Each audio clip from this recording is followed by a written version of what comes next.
निबंधन जिनका नहीं है उनको हम लोगों ने 1 महीने का समय दिया है कि निबंधन निश्चित रूप से करा लें। निबंधन के लिए जो क्राइटेरिया है उसको बताया गया है कि अग्नि सुरक्षा की व्यवस्था और उसके बाद जो एग्जिट की व्यवस्था, प्रॉपर स्टूडेंट्स के लिए बैठने के लिए पर्याप्त व्यवस्था, जितनी क्षमता है उतने ही स्टूडेंट्स का बैच बनाएं। और जो हम लोगों का अधिनियम है यहाँ का, उसमें है कि एक स्टूडेंट के लिए, बच्चे के लिए 1 वर्ग मीटर की जगह होनी चाहिए क्लासरूम में बैठने के लिए। समय दिया है 1 माह का, उसमें इसको सुधार करेंगे लोग। और कोचिंग एसोसिएशन की तरफ से भी कुछ बातें बताई गई हैं, जिसमें कि रजिस्ट्रेशन में विलम्ब की बात बताई गई है कि बहुत दिनों से आवेदन लोगों ने दिया है और अभी तक रजिस्ट्रेशन नहीं हुआ, तो उसको हम लोग समयबद्ध ढंग से साप्ताहिक बैठक करके उसको सुनिश्चित कराएंगे। जिला शिक्षा पदाधिकारी को निर्देशित किया गया है। एंट्री एग्जिट 2 जरूर रखें, निश्चित रूप से 2 रखें, 2 से कम नहीं रखें।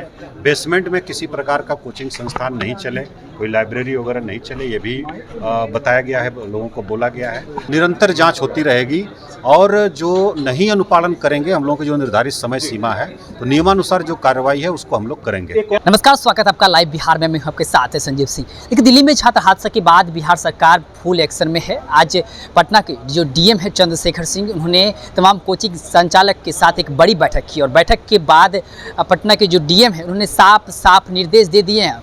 मीडिया कर्मी से बातचीत करते हुए उन्होंने कह दिया है कि हमने तमाम जो कोचिंग संचालक है उनको कह दिया है कि जो तमाम जो मानक है उसको अगर 1 महीने के अंदर पूरा नहीं करते हैं तो कोचिंग संस्थान पर कार्रवाई होगी, यहाँ तक कि कोचिंग भी बंद कर दिया जा सकता है। क्या कुछ कह रहे हैं पटना के डीएम, पहले आप वो सुनिए। आज जो है हम लोग जो पटना जिले में कोचिंग संस्थान हैं उनके प्रतिनिधि के साथ और जो कोचिंग एसोसिएशन है उनके प्रतिनिधि के साथ आज हम लोगों ने बैठक किया है। और जो अपेक्षा है हम लोगों की, वो हम लोगों ने बताया है कि बच्चों की सुरक्षा के लिए जो जरूरी चीज़ें हैं उसका अनुपालन करें लोग। और निबंधन जिनका नहीं है उनको हम लोगों ने 1 महीने का समय दिया है कि निबंधन निश्चित रूप से करा लें। निबंधन के लिए जो क्राइटेरिया है उसको बताया गया है कि अग्नि सुरक्षा की व्यवस्था और उसके बाद जो एग्जिट की व्यवस्था, प्रॉपर और स्टूडेंट्स के लिए बैठने के लिए पर्याप्त व्यवस्था, जितनी क्षमता है उतने ही स्टूडेंट्स का बैच बनाएं। और जो हम लोगों का अधिनियम है यहाँ का, उसमें है कि एक स्टूडेंट के लिए, बच्चे के लिए 1 वर्ग मीटर की जगह होनी चाहिए क्लासरूम में बैठने के लिए। इंस्पेक्शन में जो आ रहा है हम लोग देख रहे हैं कि उसका वायलेशन हो रहा है। बहुत बड़ी संख्या में चेयर लगा दी जा रही है, उसमें आने जाने का भी जगह नहीं बच रहा है। तो ये सब चीज़ें हम लोगों ने बताया है और उनको समय दिया है 1 माह का, उसमें इसको सुधार करेंगे लोग। और कोचिंग एसोसिएशन की तरफ से भी कुछ बातें बताई गई हैं, जिसमें कि रजिस्ट्रेशन में विलम्ब की बात बताई गई है कि बहुत दिनों से आवेदन लोगों ने दिया है और अभी तक रजिस्ट्रेशन नहीं हुआ, तो उसको हम लोग समयबद्ध ढंग से साप्ताहिक बैठक करके उसको सुनिश्चित कराएंगे। जिला शिक्षा पदाधिकारी को निर्देशित किया गया है। दूसरा ग्रीवांस था कि इन लोगों को फायर सेफ्टी ऑडिट जो होता है उसकी रिपोर्ट या सर्टिफिकेट मिलने में थोड़ा विलम्ब होता है, तो उसमें जो हमारे डिस्ट्रिक्ट फायर ऑफिसर हैं उनको निर्देशित किया गया है कि वो कोऑर्डिनेट करें और 2 सप्ताह के अंदर हर हालत में फायर ऑडिट सर्टिफिकेट जो है वो इशू करना सुनिश्चित करेंगे, ताकि निबंधन लोगों का हो सके। और मुख्य रूप से जो जांच में वायलेशन आए हैं वो यही है कि ओवर क्राउडेड हैं क्लासरूम, क्षमता से अधिक बच्चों को बैठाया जा रहा है। निकलने का, प्रवेश करने का एक ही गेट उपयोग किया जा रहा है। अपना नियंत्रण रखने के लिए वो इस प्रकार का लोग कर रहे हैं। तो उसको कहा गया है कि जितना क्षमता है उतना ही बच्चों का बैच बनाएं और एंट्री एग्जिट 2 जरूर रखें, निश्चित रूप से 2 रखें, 2 से कम नहीं रखें। बेसमेंट में किसी प्रकार का कोचिंग संस्थान नहीं चले, कोई लाइब्रेरी वगैरह नहीं चले, ये भी बताया गया है, लोगों को बोला गया है। तो बहुत ही अच्छे माहौल में मीटिंग हुई है और लोगों ने अपने लेवल से भी सुधार करने का आश्वासन दिया है।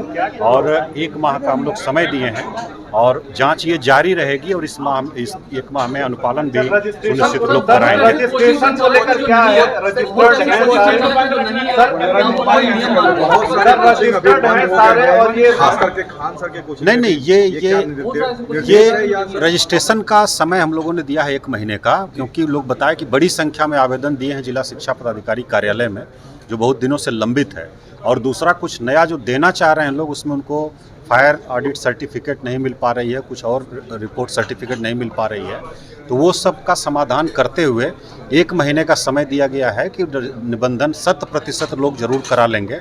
और जो लोग नहीं आए हैं उनके प्रतिनिधि आए हैं, एसोसिएशन है इन लोगों का, एसोसिएशन के माध्यम से सभी लोगों तक अपनी बात लोग पहुंचाएंगे, सभी लोग इसका अनुपालन सुनिश्चित करेंगे और जो लोग निरंतर जांच होती रहेगी और जो नहीं अनुपालन करेंगे हम लोगों की जो निर्धारित समय सीमा है तो नियमानुसार जो कार्रवाई है उसको हम लोग करेंगे। एक और सवाल है सर कि बेसमेंट में व्यावसायिक प्रतिष्ठान भी चलते हैं, सिर्फ कोचिंग तक ही ये मामला सीमित है? जो संचालकों की ओर से क्या रुख था सर? तो क्या इसको लेकर एसओपी वगैरह आप लोग बनाएंगे? नहीं, अभी तो तत्काल हम लोग कोचिंग सेंटर्स पर फोकस कर रहे हैं और उसमें बेसमेंट में बताया गया कि नहीं चल रहा है, कुछ जगह लाइब्रेरी की सूचना है, बोला गया कि उसको भी नहीं चलाएंगे, उसको चेंज करें, शिफ्ट करेंगे लोग। और बाकी सबका रिस्पांस बहुत ही अच्छा था, बहुत ही सकारात्मक था और लोग तैयार हैं क्योंकि बच्चों की सुरक्षा उनका भी सर्वोच्च दायित्व है, तो वो लोग तैयार हैं सुधार करने के लिए जहाँ जहाँ गैप है, जहाँ जहाँ कमियाँ हैं, और इसी के लिए हम लोगों ने 1 माह का समय दिया है और ये इस बीच में भी जांच जारी रहेगी और उसका अनुपालन हम लोग कराएंगे। Thank you. हाँ, बिल्कुल सभी लोगों ने संकल्प यही लिया है कि सब लोग अपने अपने स्तर से प्रयास करेंगे कि इस प्रकार की कोई अप्रिय घटना नहीं हो पटना जिले में।